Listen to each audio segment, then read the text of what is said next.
இந்த மாதிரி கேரக்டர்ஸ்னு கொடுத்துருப்பாங்க லைனா. இதில் என்ன இருக்குன்னா நிறைய ரிப்பீட்டட் கேரக்டர்ஸ் இருப்பாங்க. ஏ 2 இருக்கு, இங்கே வந்து பிபி 2 இருக்கு, இங்கே C3 இருக்கு. இந்த மாதிரி இருந்துச்சுன்னா இதை வந்து கம்ப்ரஸ் பண்ணும். அதாவது A2 B2 C3 இந்த மாதிரி கம்ப்ரஸ் பண்ணிட்டு இதோட லென்த்தை வந்து ரிட்டர்ன் பண்ணும்.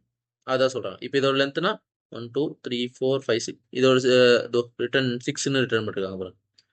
இது கம்ப்ரஸ் பண்ணிட்டு இதோட லென்த்தை வந்து ரிட்டர்ன் பண்ணும்.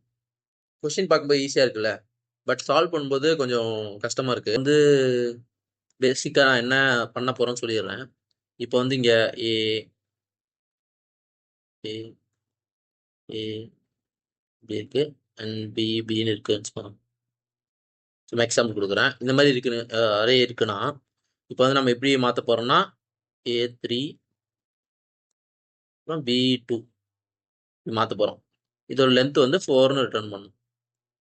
இது எப்படி நம்ம பண்ணலாம்னா ஃபர்ஸ்ட் ப்ரூட் ஃபோர்ஸ் மெத்தடில் பண்ணலாம். பட் ஒரு வேல்யூவாக ஐட்ரேட் பண்ணி செக் பண்ணி போடலாம்.